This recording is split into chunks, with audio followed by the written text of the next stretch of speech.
So what central banks should be doing is using other technologies better, right? They should be using, I don't know, DynamoDB, and learning Go and Rust and better programming languages, right? They don't need a blockchain. They just need to stop being terrible at technology. A CBDC is the antithesis of a cryptocurrency like Bitcoin. It's not the same thing at all, right? Because you've got a central authority. So you're wasting your time with the blockchain. You're wasting your time with public key cryptography. You don't need it because you've got a central authority.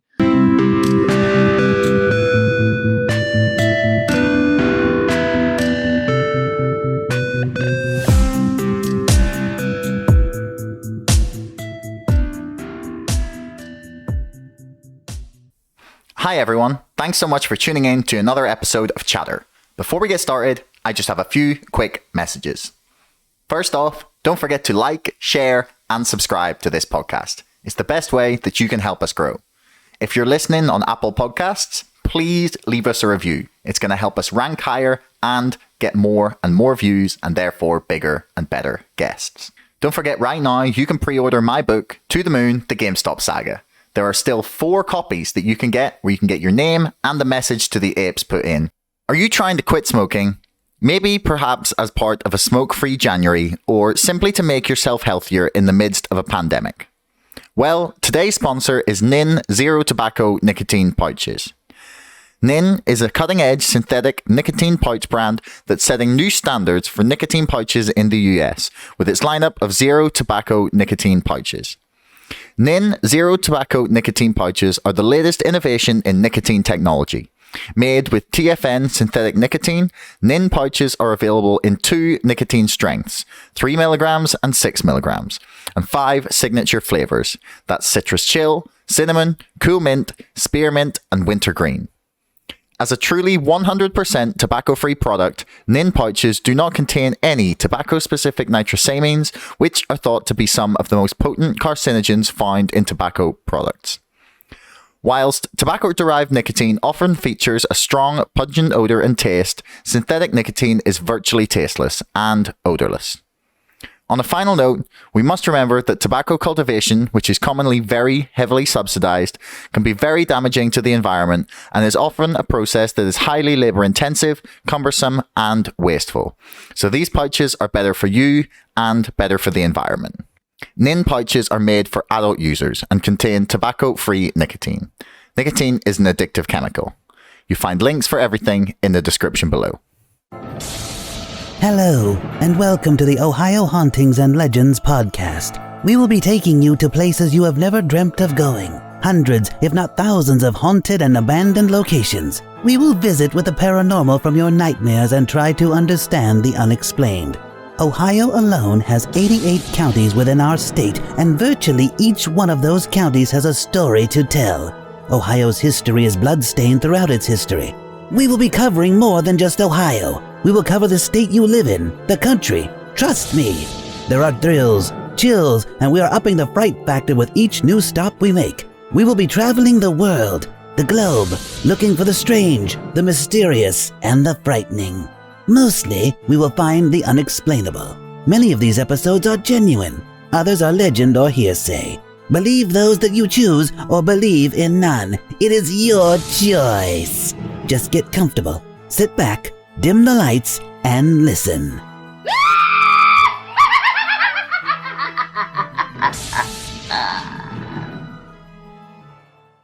Anyway, enjoy the podcast. Okay, so hello everyone and welcome to another episode of Chatter. Today I am very lucky to be joined by Stephen Sidley and Simon Dingle. So guys, welcome to the show. You guys are the authors of Beyond Bitcoin, Decentralized Finance, and The End of Banks. So here's the book, everyone. Thanks for joining me. Thanks, Josh. Good to be here. Good to be here. Nice. Yeah, no problem. So as I mentioned before we started, I'm really, really enjoying the book. I'll put the link for everyone in the description below so you can check it out. But it's been a really great overview of a lot of the questions that I have about this space and where we can see it going. So I'm really excited to sort of get more thoughts from you guys on where the entire DeFi world is going to take us. So why don't we start with just what is decentralized finance or DeFi for people who are maybe not 100% familiar with the term? Okay, I'll take a crack, Simon, if you want to add in. Go ahead. Decentralized finance is a term that was given to a set of financial functionalities which were re-engineered by mostly fairly young people who were steeped in crypto technology. So they took a look what was happening at banks. They took a look at what was happening in insurance companies. They took a look at what's happening in stock exchanges and bond exchanges and traditional exchanges. And many of them said to themselves, you know what, we can reproduce these services at a fraction of the cost in a more democratized manner and in a fairer manner so that the banks and the insurance companies and the exchanges simply won't be able to compete with us. The banks particularly, just to start there, the banks, this is so tautological as to be self-evident. They're a black box which we can't look into. So if you want to complain about your transaction fees or the interest rate that you're getting on your savings deposit or what they're charging you for your house loans, and you walk into the bank and say, let me see the calculations, they'll tell you to go away. And of course you don't go away because it's a lot of friction in moving to another bank. In addition, if you're somebody with, with £10 to open a current transaction account versus somebody who has £100 million inheritance, and you walk in, you will be treated differently. The one person will have the phone answered immediately, the other person won't get the time of the day and will get the worst rate. So it is not fair for all of us. Not everybody is treated equally. It's very difficult to move from a bank. It's very difficult to complain and be heard. The equivalent services from a bank, and by the way, banks really do two things. They borrow money and they lend and borrow. They lend money from you and they give you some interest rates. They borrow money from you and they lend money to other people. They do other things like payments and risk management, but two functions since the Medicis in the 1100, we lend and borrow. And so they were able to put together algorithms that would do the lend and borrowing. There was no human mediation. They were very, very low cost. They were very fast. There was zero time to settlement, as opposed to if you want to send money across the world to somebody overseas, you've got to deal with, foreign exchange and multiple banks and SWIFT, etc. And in almost any way that you care to measure, the crypto financial projects are orders of magnitude more efficient, fairer, less expensive, and better for the people who are using them. And that entire body of projects are called DeFi. And we try to, in the book, describe what's happening with lend and borrow, and what's happening with insurance companies, and what's happening with stablecoins, and what's happening with all the rest. So that's a rather rambling reply. Simon, if you want to add to that. I'd probably just add that decentralized finance is really an inevitability of the internet doing to the financial industry what it has to every other industry. So what it's done to media, what it's done to our social networks, etc. This is really the internet being brought to bear to finance.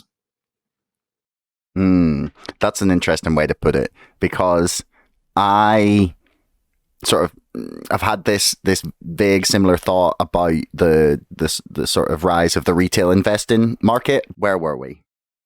Somewhere. Yes, the inevitability of this has changed. So I thought that like finance had its revolution essentially. There was like a few years where everything was like fintech, and there was a lot of internet banking, and I kind of figured that the financial space had taken that disruption that came to other parts of the economy and sort of taken it in its stride, and that was it. Do you know what I mean? Mm-hmm. I kind of felt like that it was over. Like where did this like new revolution really begin for you guys? We actually devoted a chapter to this very topic. The chapter is called Lipstick on a ... which is rather unfair, and it has to do with fintech. And what fintech did was bolt on a bunch of very clever front-end technologies, very user-friendly, great user experience, great user interfaces, got rid of the complexity so that you could quickly sign up to a traditional bank. So in the back end, there was still the traditional bank. They were going into the large banks, or they were facsimiles of traditional banks. The difference with DeFi is they rewrote the back end completely as crypto initiatives. Does that sound about right, Simon? Yeah, absolutely. I mean, I spent a good deal of my career working with fintech companies and startups in the UK and South Africa and elsewhere, Singapore. And really it was about taking the traditional world of finance and making it more efficient, which is fantastic. So a lot of innovation around, remittance of Forex, onboarding banking, making it easier to KYC, open a bank account, etc. But as Stephen said, really not fundamentally changing anything. So one can debate exactly how innovative it is. Innovation means fundamentally changing the way something works. And fintech didn't really fundamentally change the way finance worked. It just made it more presentable and more efficient. Whereas decentralized finance really, affects the heart of how the entire industry functions. It changes the fundamentals. So that it's and really that lies in the decentralization. Nothing in fintech was decentralized. There were unbundling and bundling and a lot of concepts like that, that were bandied about. But really decentralization and offloading a lot of the functions of finance onto decentralized networks and distributed ledger technologies. That's a fundamentally different undertaking from the rest of fintech.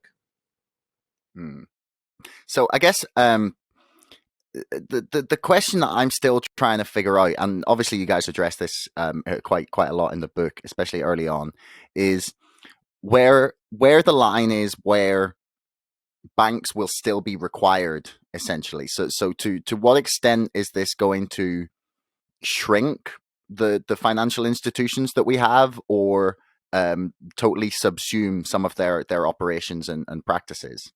Yeah.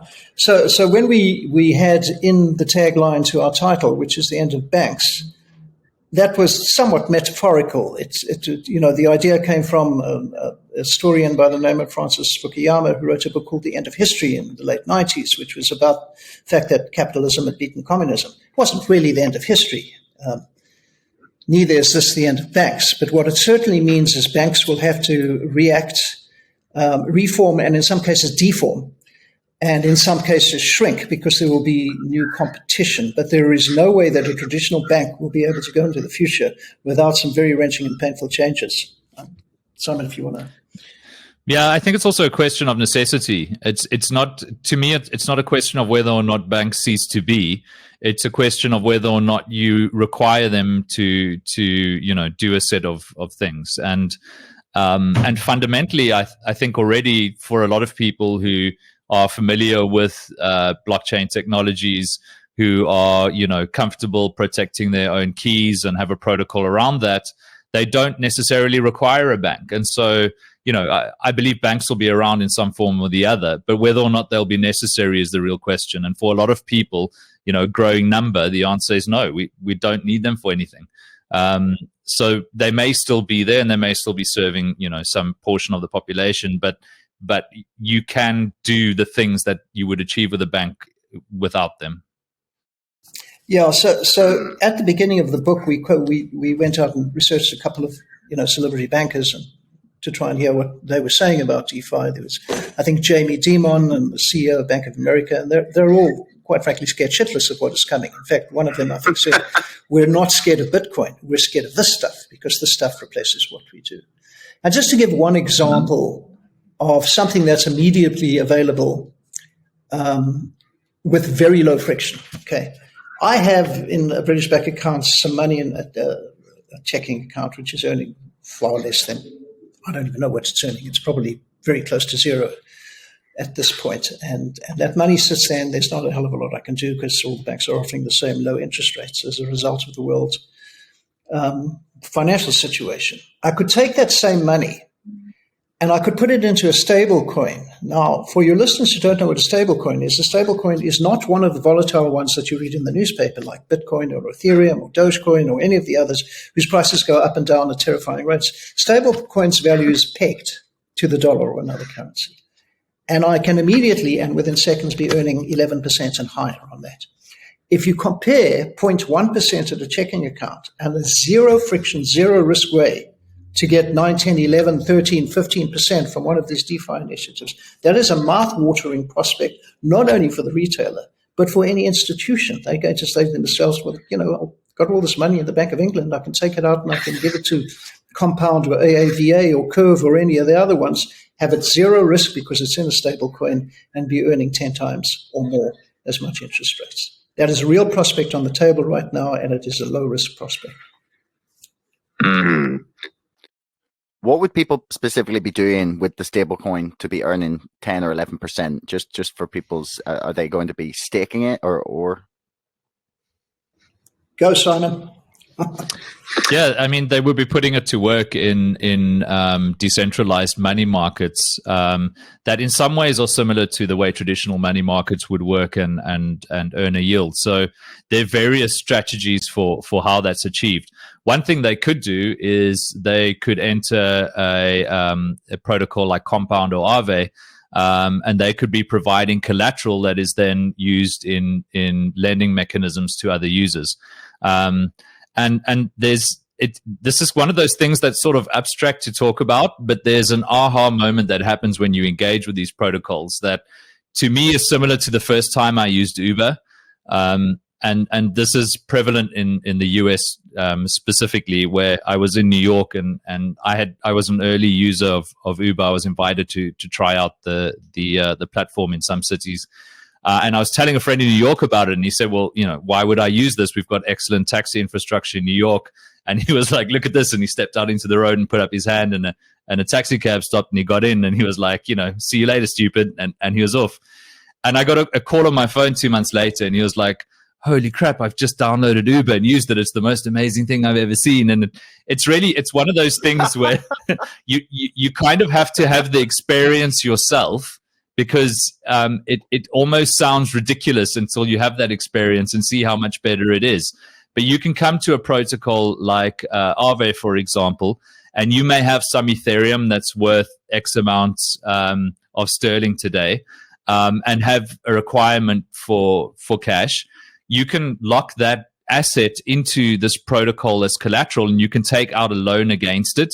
So, you could lend a sterling stablecoin or a US dollar stablecoin like DAI.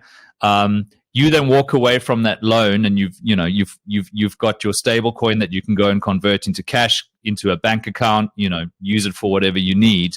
And you can come back later and you can repay that loan. And if the price of Ethereum has gone up, you're basically buying your Ethereum back at yesterday's price. So it's a no-brainer. You're kind of, you get back the asset at almost an option price, if you will. And if the price of Ethereum has gone down and this no longer makes sense to you, you can just walk away from the collateral and you'll be liquidated, and somebody will get your Ethereum. Now, these protocols are enabled by people coming to them on both sides of the equation. So with the asset being Ethereum in this example, or the stable coin being DAI, and you're rewarded for contributing to these systems and mechanisms and protocols with an interest, if you will, that gets earned from loans being repaid in this example.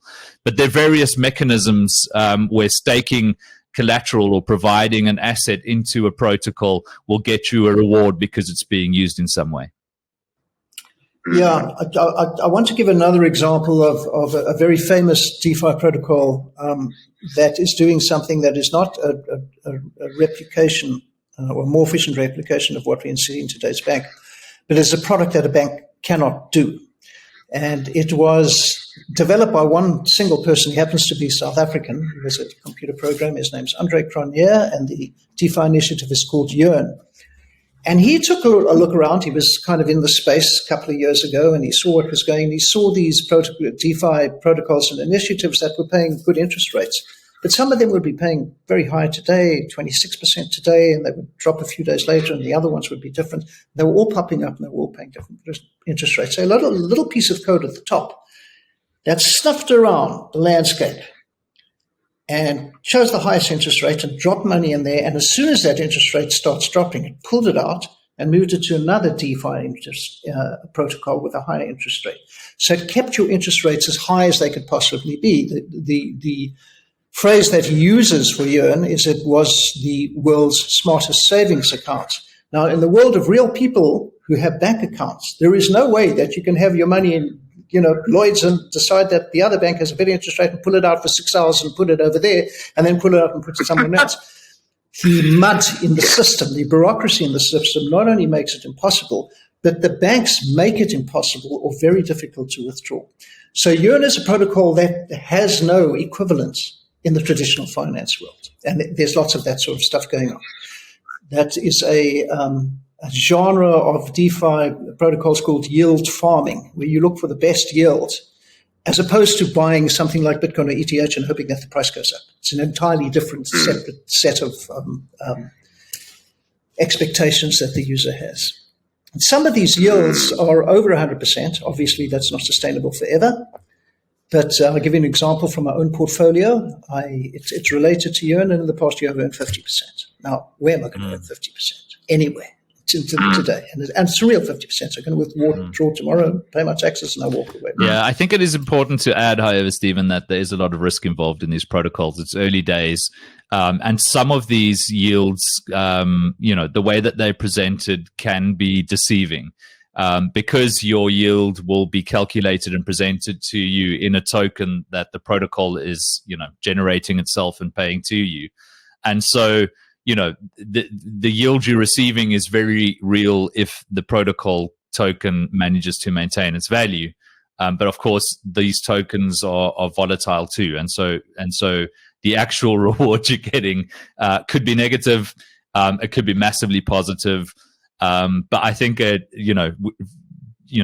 would be irresponsible to talk about these yields without mentioning that there is a large degree of risk attached to most of them in the current status quo. Yeah. And so Simon, if I could just pick up on your thought, when Simon talks about one has to be fairly careful with the claims of outsized returns, this is still the Wild West DeFi.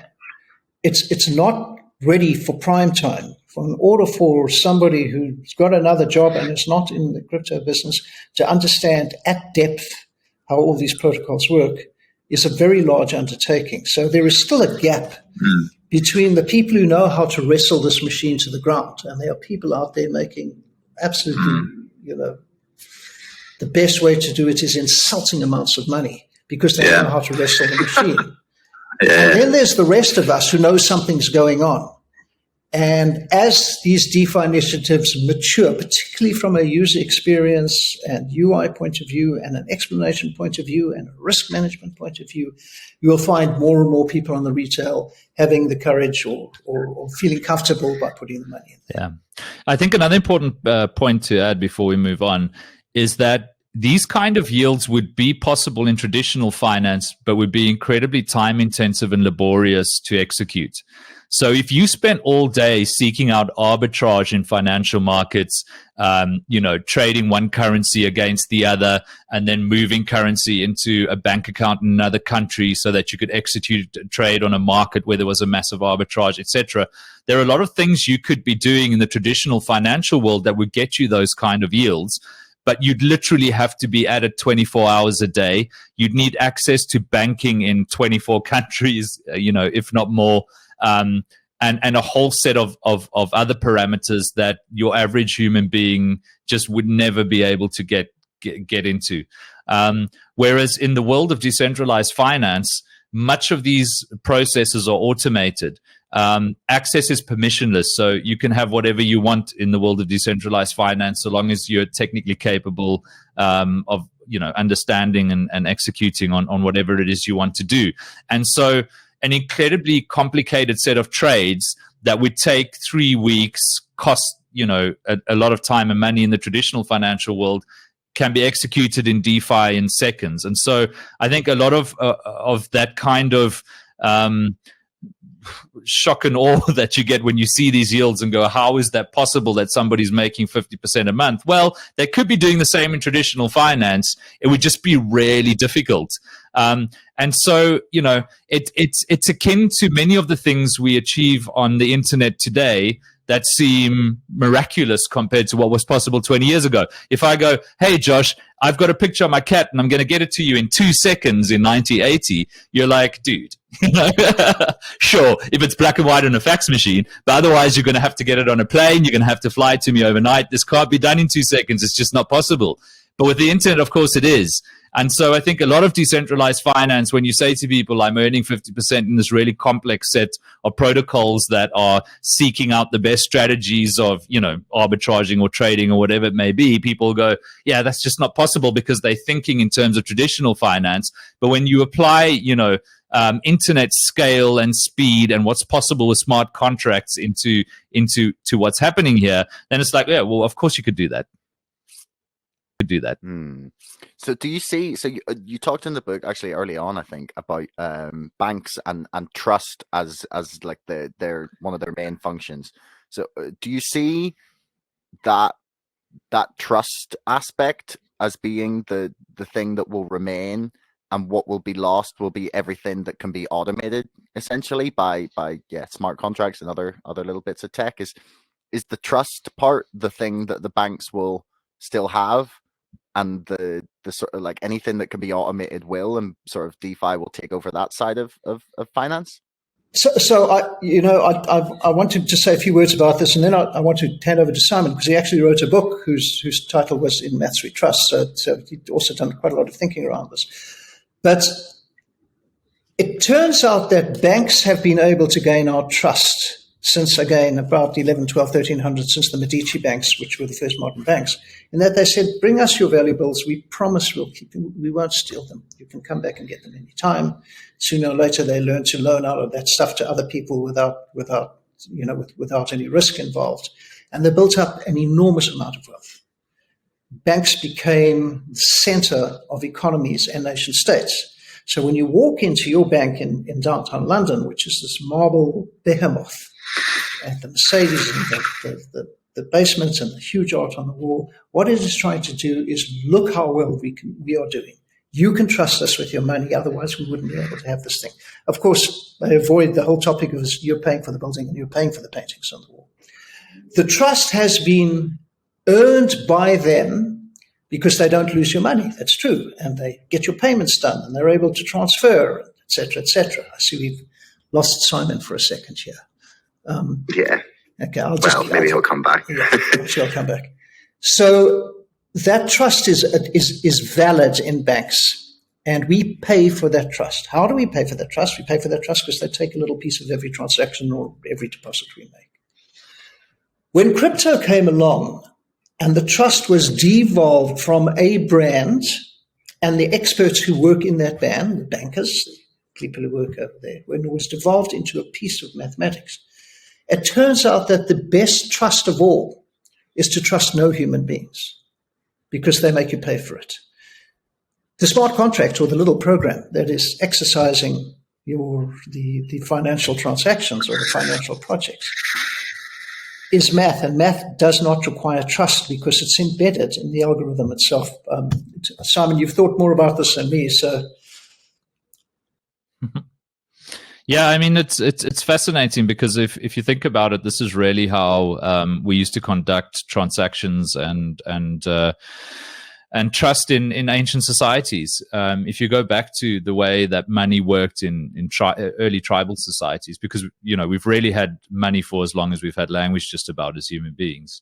The way that transactions would work is that when there was a value transfer from one entity to another in a tribe, the entire tribe would kind of record that transaction, and there would be a knowledge everybody had of, who owns what. So, Josh has just given this thing to Stephen, so now everybody knows that it's not Josh's anymore, it's Stephen's, and the message would spread around the tribe, and everybody would know that Stephen was now the owner of this asset. And of course, there'd be great violence that would be applied to anybody who contravened. And that was a fantastic way of doing things, some would say, but it didn't scale at all. And so we progressed through chieftains and different kind of authorities emerged in human societies that we would vest our trust in and that would operate these networks for us. But really, it wasn't until the invention of Bitcoin and Nakamoto consensus that we found a way to conduct trust at scale where you no longer required a central authority, and it was possible for peers to transact directly with each other. And if you would, humanity was recording the record of these transactions, and you didn't require a third party or a central authority to verify transactions and to record who owned what, etc. So really that decentralization of trust that's reintroduced by the blockchain is quite an ancient way of doing things that just didn't scale. And now it's possible to achieve that kind of trustless transactional network at scale. Just to add to the story about trust, we did a little bit of research when we were writing the book about how much of the world's economy is dedicated to the trust industry. Okay, so when I talk about the trust industry, it is the middleman industry, people who execute things on your behalf and you trust them to execute things on your behalf. It's not only your bank. When you think of a financial transaction, it's the point of sale provider, it's a telecommunications company who carries your transaction from the point of sale, it is the SWIFT network for international, it is your bank, it is your merchant's bank where you bought the bus, there's the Visa in this loop. There are 10 or 20 people who are being trusted to conclude and settle that transaction. And every one of them is seeking rent. In the world of insurance companies, it's exactly the same. You are trusting the claims adjuster, you are trusting the insurance company that the algorithms are correct, that they will pay you out, that they will settle your claim. It's the same in exchanges. You trust them to find a buyer for the stock that you're selling and to settle that transaction, and then they extract rent. Your lawyer, there is a whole slew of people in the world who act as trustees, basically, for how you want to live your life. It's 6% of the world's economy, which is many trillions of dollars. And the promise of decentralized technologies is to devolve that trust into a trustless set ecosystem where you don't require rent to be extracted in order to devolve that trust out. Okay. Yeah, it's the whole trust aspect is one that I basically hadn't considered that was the function that banks were fulfilling until I really thought about, until I read the book, and I was like, hang on, that's exactly what it is, because I've been trying to talk about like what money is and what what currency is and sort of whether it's just like what people believe it is, and this idea of trust is so central in finance that we almost forget that it's there. So the next thing that I wanted to quiz you on was something we talked about before we started, the NFT space. So the first time that I had someone on my podcast talking about it, he essentially said that he believed it was just a smart way to launder money. But I've come to believe that there's probably a lot more uses in that space than I first understood. So do you want to give us an idea of what you think the primary use of NFTs are? People who have heard the word NFT related to the fact that there are a bunch of investors who are paying very large amounts of money for sometimes questionable bunch of pixels. Worse, they're paying a lot of money for a sometimes questionable bunch of pixels that you can do right-click, save as image, and not pay for it. And the newspapers are full of both the sensationalism of this, the sex appeal of this, the numbers that are being used. Last sale of a bored-looking ape, a cartoon ape, which is about yay big, sold for $12 million just the other day. NFTs is not about that. That is sort of the pixie dust on top of it, which is dragging the industry along without it. So I'm going to try and describe why I'm excited about NFTs. NFTs represents a new way to own things. And ownership, as we were discussing before you started the podcast a little while ago, ownership is understood by everybody, or even children, that you own this thing, it belongs to you. NFTs allows you a way to describe an ownership in the most flexible and dynamic and infinitive terms. So you can own something today and let your sister own it tomorrow, and then cede half the ownership of next week. And whenever it's sold again, you can pull some money back. It's just wildly infinite because the NFT is basically a computer program. It's a cryptographic program, it's secure, decentralized, permissionless, all those fun words that you hear around this.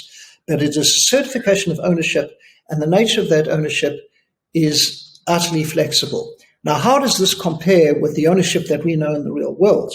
Well, your title deed to your house is not flexible. It says you own it. Sometimes you can get co-ownership in a title deed to a house. But you can't say, I own the house today and I'm going to let somebody own it tomorrow and it's going to come back to me on the third day, because the system's not set up that way. So while NFTs apply to art is fun, NFTs as an ownership reimagined is profoundly important. And so NFTs will end up being applied to everything. One other simple example before I switch off over here. You have assets in your house. I'll give you an example of my house. I have an old Steinway baby grand piano that was my grandfather brought out from Germany a long time ago, and it's worth quite a lot of money. And it sits in my living room and it is played, but I can't put that asset to work. I can't borrow against it.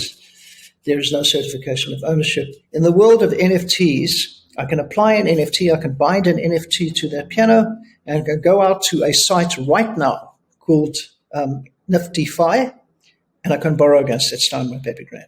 That sort of dead asset management brings potentially trillions into the economy, which was not possible to do before. There are a whole bunch of other examples about NFTs, but I'll stop there. As long as you separate it from the sex appeal of the art stuff and look under the hood at what this could mean to the future of ownership, it becomes profoundly important, perhaps as important as some of that crypto stuff we've been talking about. So it's like a pawn shop for the internet. No, really, like that's what it seems like to me. No, but that's essentially what some of these protocols are. It turns out that being able to take loans against assets is profoundly useful in a way that pawn shops aren't. And I think really that's again we're introducing functionality that just wasn't possible before. But that fixes a lot of problems. One of the problems that NFTs addresses, and this is something that's prevalent both with the provenance of art, but also with ticketing at concerts, for example, is fraud, right? If you were going to a sports event or to a music concert, for example, this is a big problem that existed with ticketing before. Is that you'd get counterfeiting, you'd get fake tickets being sold outside arenas, etc. Whereas NFTs basically solve that overnight. There's no way to counterfeit a cryptographic signature. So if I, for example, sold you a concert ticket as an NFT, that would be a cryptographically secured asset that's either in your Ethereum wallet or it isn't. And when you get to the arena, you're scanning your QR code, signing a message to say, I do actually own this thing. There's no way to fake that, right? There's no way to produce a counterfeit of that asset. And so whether you're talking about the provenance of art and who owned it before you did, for example, or whether you're talking about access to an event, that's a massively powerful idea and fixes a lot of problems that existed in the old world in a way that just wasn't possible before. It also opens up a whole explosion of creativity and things that just weren't imaginable before. I think, one of the first big music examples with the Kings of Leon selling an album as an NFT. And really what you were getting was not just ownership of the music, you were getting entrance to a club and a perpetual golden circle ticket at any Kings of Leon concert for, in perpetuity, for as long as the band's around. If you have one of those NFTs from buying the album and you show up in a Kings of Leon concert, you scan your Ethereum wallet, sign a message, and you get access to Golden Circle. That kind of connection between artist and community was just not possible before. And so it's opening up a whole world of opportunities that are just, remarkable. It's like this Cambrian explosion that's happening. I think Bored Ape Yacht Club is a fantastic example of when you hand rights over with an NFT, right? So if you buy a Bored Ape, you're not just getting the artwork or ownership of the artwork, you're also getting rights to use that artwork in your own work. And I think that's why Bored Ape Yacht Club has done so well, is because other artists are taking their apes and using them in their own work. And it becomes this kind of, remix or what have you, and brands are using them in their marketing because they're allowed to do that because they're conferred rights for marketing. So really non-fungible tokens achieve so much more than just indicating ownership. Of course, they do that too, because that's essentially what an NFT is, right? It's a token that represents ownership of something unique. And there are a lot of lazy criticisms around right-clicking, which just has never made any sense to me. You know, I was at the Louvre last year and I took a photo of the Mona Lisa. Does that mean I've rendered the Louvre's ownership of the Mona Lisa entirely pointless? It's like, what are you saying, guys? You know, I can replicate a magic card or a baseball card and produce an identical copy of it using my HP printer at home.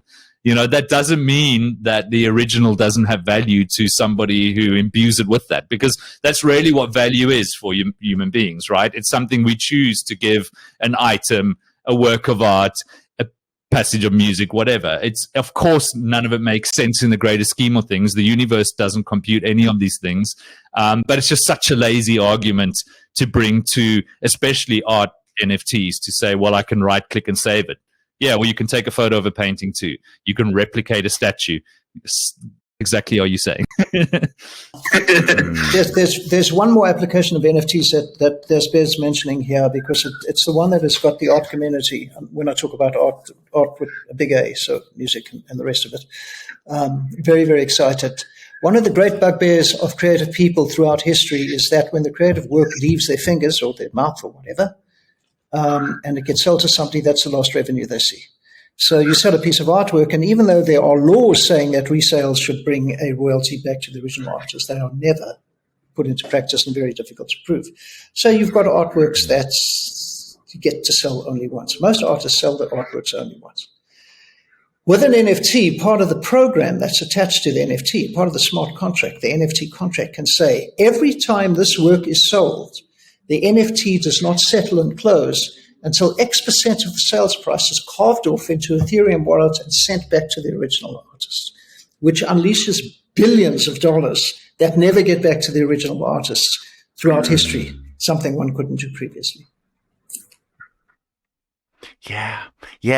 I'm thinking about the number of artists in any space, whether that's musicians or painters or anything, where they sell their early work for nothing, and then that ends up becoming the most valuable because it's the least replicated or the least widely distributed, or it's their original thing, and that the artist never sees the fruits of that thing becoming really valuable. I'd never really thought about just how much that must happen to people. You know, like what if Van Gogh's family had been able to benefit off the resales of all his work over the years when he became famous? Yeah. Or someone less tragic that's still alive to get it, you know.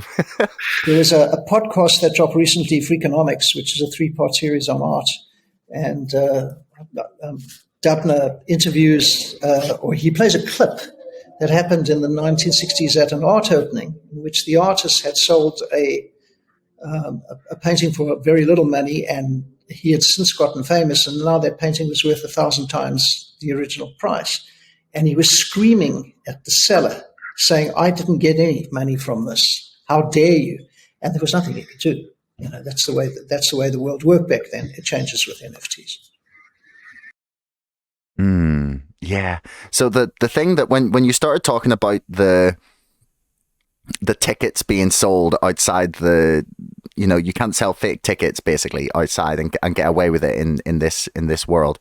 The thing that kept like springing into my mind was the center of the entire GameStop saga that sort of happened last year and is still ongoing was naked short selling, which I don't know if you guys are familiar with what this is. So essentially it's just like making up shares and selling them, saying that you have them on the basis that you're going to go and find them later on, or maybe not even bother. And that would just completely remove that as an option. You know, this could like revolutionize how transparent company ownership is as well. Like leaving aside the sort of NFT dividend thing that GameStop are rumored to be doing, that it provides like a whole new way for company ownership to be transparent and totally accountable. That You've made me think about this in a completely different way. So thanks for that. I'm gonna have a lot to think about after this interview. Let me add something over here, which you're kind of edging towards, and maybe you were talking about that, which is DAOs, decentralized autonomous organizations, which is very, very closely connected to the crypto world, and which is very new, probably just a couple of years old as well. And I want to talk about the great fiction of business. The great fiction of a business is that we form corporations using memoranda of incorporation. We use shareholder agreements, partnership agreements, which define who's in charge of the company, who has the right to sell, who has the right to buy, who has the right to get dividends, who has the right to fire and hire. All those documents that sit within business organizations have been structured according to various regulations and laws around the world. That's all fiction. We made that stuff up because it was appropriate to do it, and it made things easier to build a company and for everybody to follow the rules. Decentralized autonomous organizations, which have sprung up all over the place. The best known one, I think you probably know, is when a bunch of guys got together to try and buy a copy of the American Constitution, is where you get a community of interest that springs up, and they make their own laws as to how this community of interest should interact with each other. Do they want a CEO? Don't they want a CEO? Do they want dividends? Do they want the right to hire and fire? Can be structured in an entirely different way than traditional regulations that sit under Delaware in the US or one of the other the centers of governance.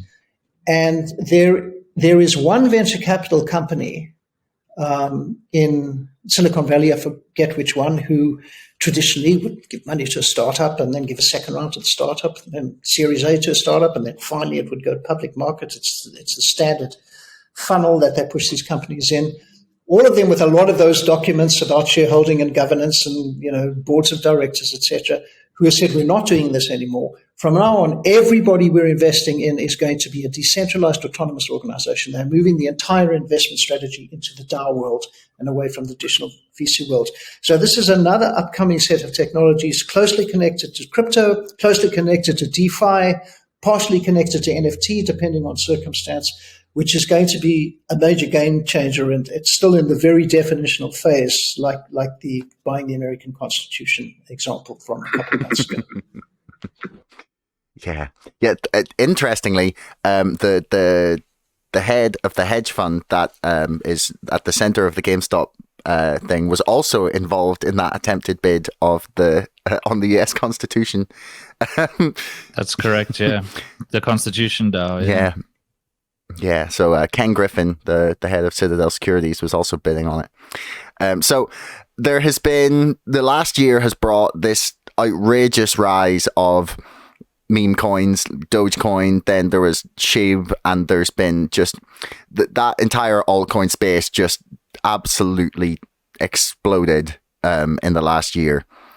Are they all just gimmicks and trash, or do they have any utility in your mind whatsoever? Like, is it a good thing that people can just sort of make their own token, or is that sort of too dangerous, essentially, or are people not responsible enough? I think it's a good thing that people can make their own tokens, but I do think that 99%, especially of the dog coins that you've alluded to, are just complete trash. There's really no reason for them to exist, and certainly no reason for them to have any value. But there are some interesting ideas that are being pointed at by these projects. I think the rise of GameFi is interesting.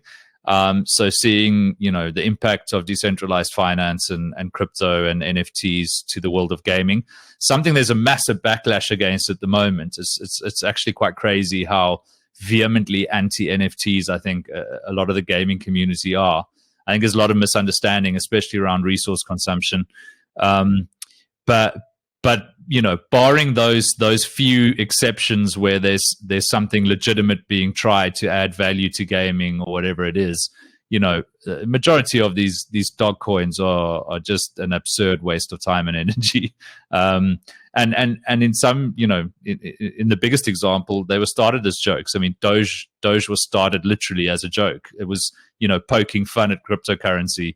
The original founders kind of walked away with it from it, and it got adopted by a community. But there's kind of something beautiful about that as well, that people who did find value in this meme coin took over the project, made it their own, managed to get somebody like Elon Musk to step into the fray and to aid their cause. Yeah, Lex Friedman's on board as well now as well. He's a Dogecoin maxi. I can't tell if it's just a joke, but he did say it. and as Lex points out, and I think Elon does as well, there's something about absurdity, and meaningful things coming from absurd backgrounds that's just intrinsically human. And I suppose anthropologists could carry on all day about these things, but fundamentally, it's a lot of noise.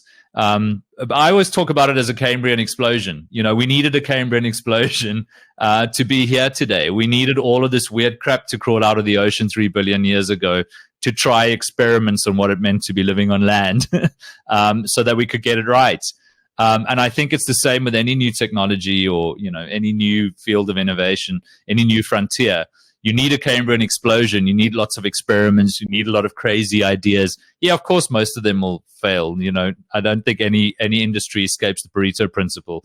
But, you need all of those failures. You need all of that experimentation so that you can get to the real value that lies somewhere within. And so, I look at all of these meme coins and dog coins and cat coins and all of this craziness. And I see it sort of optimistically as us trying different experiments and different things. And sure, you can be cynical about it and say it's just some idiot in his garage trying to make a quick buck. And in a lot of cases, you'd be right. But there's also a lot of valid experimentation that's going on. And I think that attaching things like currency to memetics if you just take that as a simple kind of entry point to a lot of these experiments, there's a lot of value in that, right? It's not something that's really happened before. Our memetic connection to currency would be our connection to our nation state before, whereas now we can be kind of granular about it. And I can have, My Little Pony Club that's got its own coin, and if that's valuable to me, then so be it. And, why not? And if that has memetic value, then I don't know, So I think I tend to be less cynical about it, but absolutely, I think your average dog coin is absolute trash, and I certainly wouldn't hold it as an investment. But as a novelty, why not? Yeah. I mean, that's why I have it. I have like my serious investments, and then. Josh, interestingly, I know that you've been doing some work around, what happened to GameStop and the memetic value of GameStop, which is, driven by retail people having a lot of fun, quite frankly, has allowed the company to raise such an enormous amount of money that they got to say, okay, let's pivot now. What should we do? So, in some respects, when you suddenly have that much capital, you forget about the failing company that you used to have, and you change it. So, I guess that's good for those guys. Yeah. I mean, they're sitting on something like, they're spending a lot of it now, but they're sitting on like $1.7 billion. So they got a lot of money to spend, and they're going in some interesting directions. So yeah, it's fun to see how they've pivoted using this. But so the one of the other things I wanted to sort of ask about was central bank digital currencies, because they've sort of started to spring up into the conversation over the last year or so. The UK government have announced Bitcoin, which is just far too brilliantly named for it to be successful.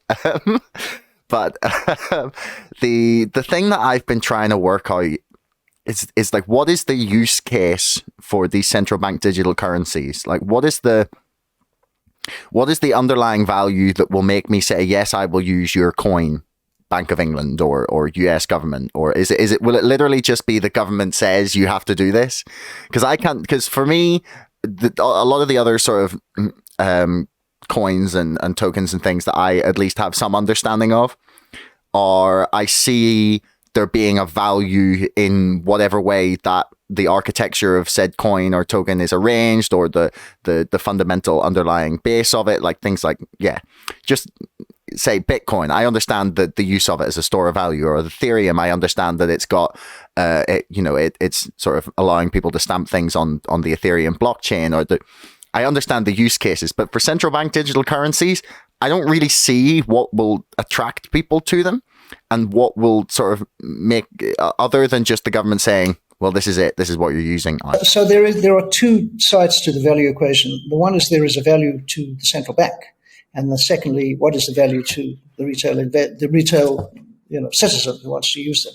There is most definitely a value to the central bank because the settlement of payment becomes instantaneous as compared to today, where you've got to go through all sorts of semi-governmental agencies to get money to settle.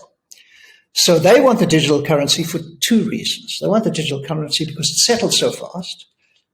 And in some cases, they want the digital currency so they can surveil the citizens. And China is the most obvious solution of that. So the central bank digital currencies are not equivalent. China's is a surveillance tool.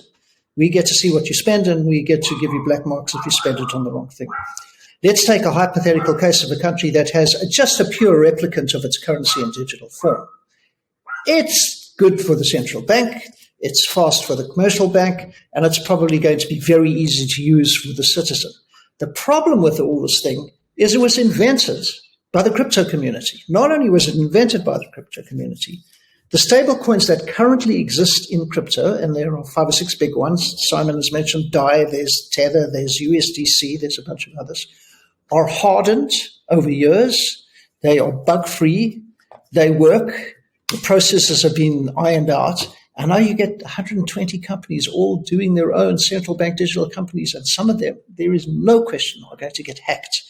So what they should have done is they should have gone to one of the crypto stable bank currencies and says, can we work with you? But obviously that wouldn't make for good politics. I've not discussed this with Simon, so I'd like to hear it. So CBDCs are a manifestation of how poorly governments are at passing technology and understanding them, right? They're a terrible idea that just make no sense on any level. Firstly, what does it mean for a currency to be digital? Our currencies are already all digital, right? So this is my contention with it. I just what's different? Your currencies are already digital. The problem governments have with currency is the same they have with every other technology implementation, is that they're bad at it, right? And so now they're being sold crypto or blockchain by charlatans who are selling this as something that can make their technology implementation better. It just absolutely does not. And there's a fundamental problem, right? Is if you look at what a blockchain is, it's a way of having trust without a central authority.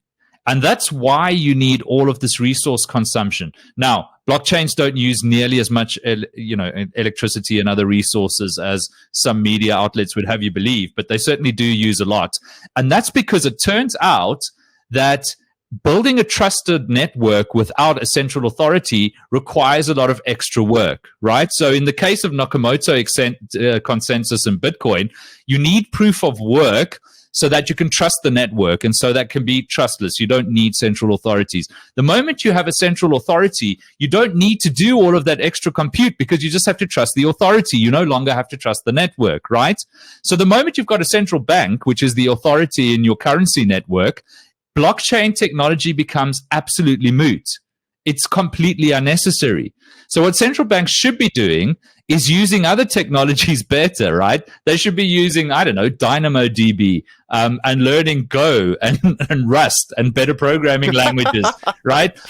They don't need a blockchain. They just need to stop being terrible at technology. A CBDC is the antithesis of a cryptocurrency like Bitcoin. It's not the same thing at all, right? Because you've got a central authority. So you're wasting your time with the blockchain. You're wasting your time with public key cryptography. You don't need it because you've got a central authority. Secondly, this is something that banks should be railing against because it takes them out of the equation. Because if CBDCs are manifest the way that a lot of central banks are talking about them, the end game is that you no longer need a bank. You just bank directly with the state. You will open up a bank account with the Exchequer. You will open up a bank account with whatever your central bank is in a country. You will no longer need to engage with a middleman bank. And so private banks should be A, scared shitless, B, railing against CBDCs because it takes them out of the equation. What do we need them for if we can just bank directly with the state? And then there's the absolute Orwellian terror we should all have at being surveilled in our financial transactions 24/7. As Stephen alluded to, that's why China's interested in central bank digital currencies.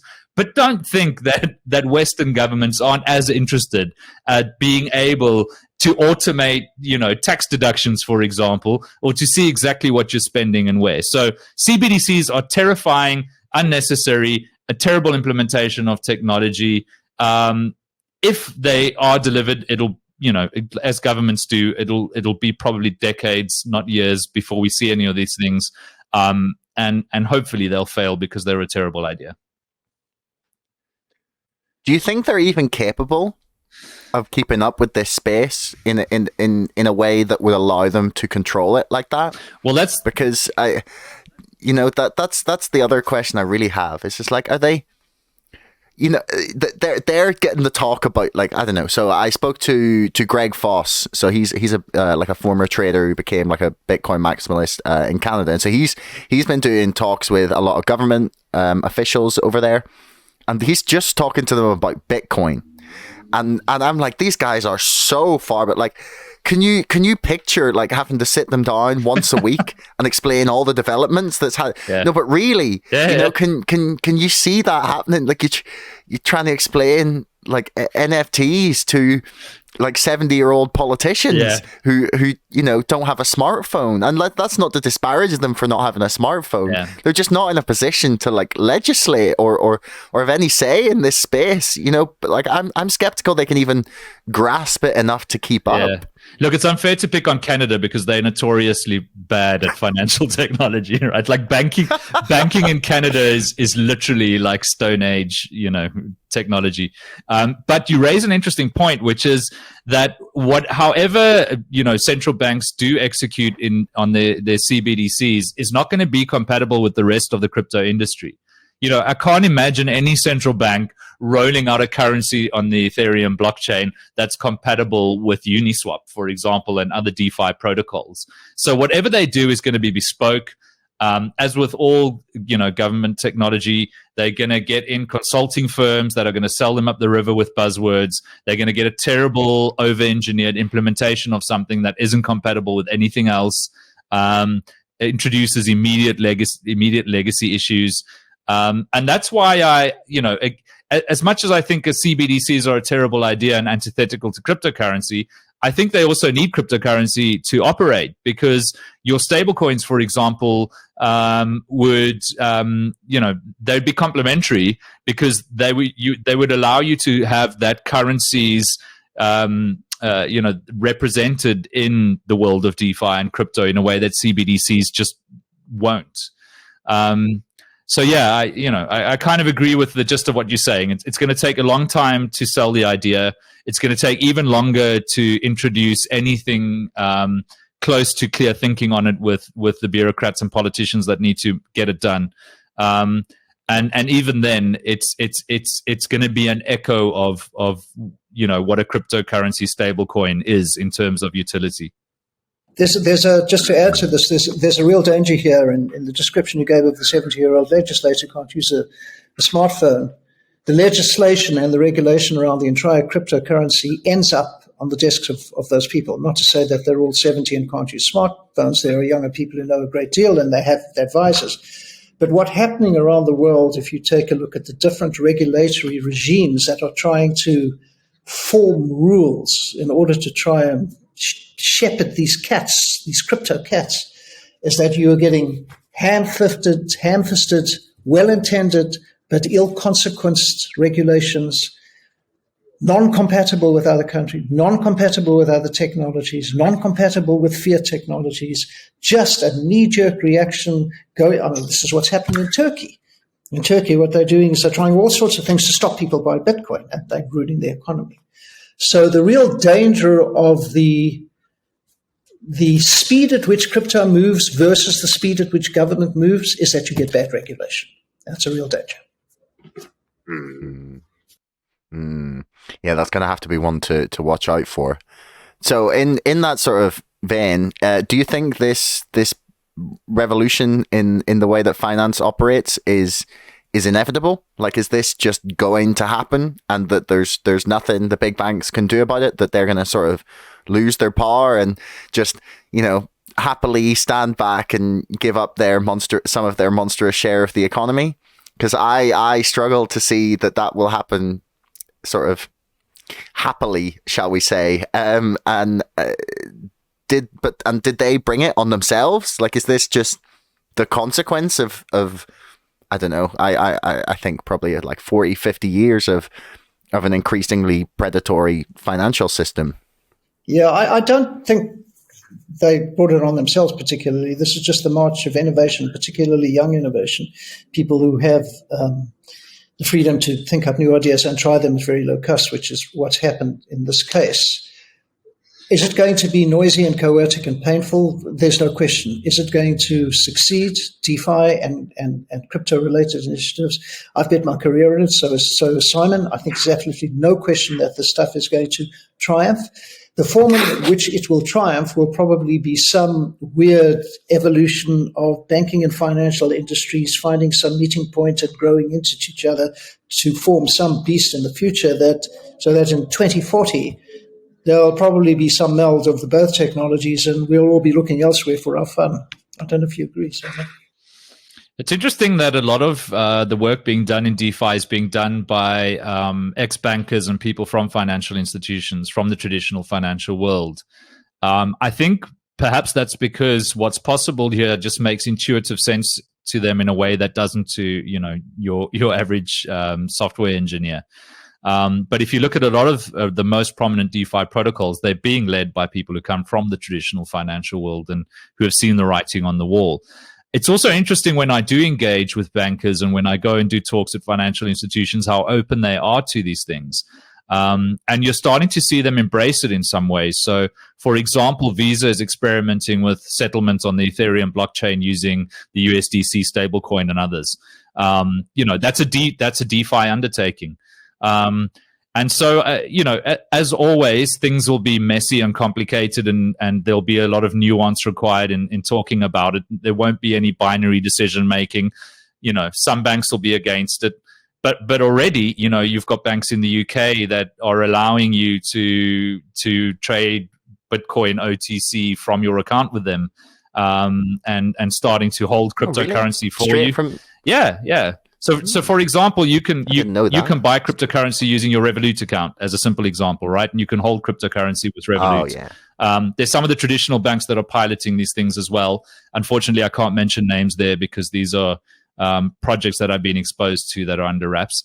But that's happening, right? So, well, I will actually, really quick, plug a friend of mine and who has appeared in the show twice, Johnny McCamley, whose company CryptoClear are about to launch what I believe to be Europe's first crypto ETI, so that people can go take money straight from their investment pot in their banking app from NatWest or Lloyd's or HSBC, and invest directly in their fund, which will be a crypto fund with a bunch of different currencies, primarily Bitcoin, Ethereum, Cardano, just a bunch of the sort of high market cap coins. But they're about to launch the first one in Europe, which is very cool for them. So yeah, I got to give them a plug. Yeah, that is cool. So yeah, I mean, DeFi is something that will be used by the traditional financial industry if they're smart. I often think of the early days of Linux and open source software. If you go back 2 decades, you had companies like Microsoft that literally employed millions of dollars to combat this movement.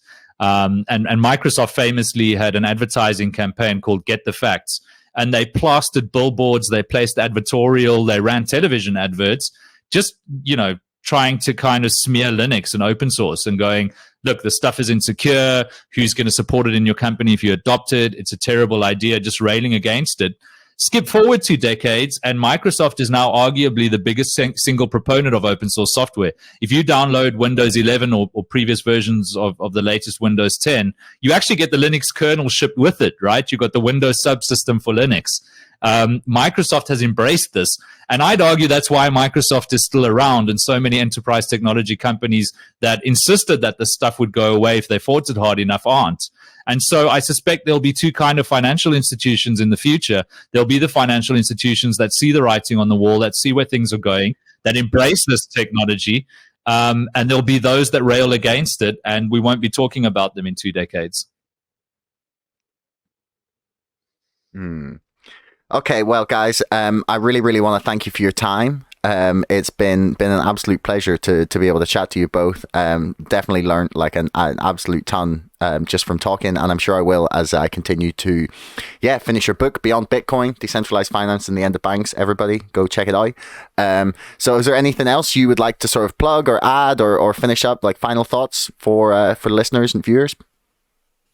Yeah, this is just a plug for you. So the book releases on Kindle on January the 6th, and that's going to be in stores in a couple of weeks from now. And you're our very first podcast, so that's a plug for you. Thank you very much. No, not a problem, guys. Yeah, it's a pleasure. You're I don't know if it's the agent, Ruth Killick. She recommended the book to me and sent it out, so I have to thank her. Really, I wouldn't have come across it otherwise.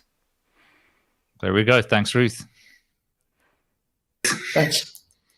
But yeah, is there? Do you guys like use social media much? Is there anywhere you want to point people towards that they can follow your work? Mine's all focused on Twitter, so at Simon Dingle on Twitter. That's pretty much the only social media I can stomach. I'm on both Twitter and Facebook at Stephen Sidley. Okay, perfect. Well, I will find the profiles. I'll put them in the description below. And so thanks very much, guys. It's been a pleasure. Thanks, Pleasure. Thank you very much, Josh. Take care, Josh. Thanks for making it all the way to the end of the podcast. If you want to leave us a comment, that would be awesome. Please like, share, subscribe, and if you're listening on Apple, please leave us a review. Until next time, thanks for listening.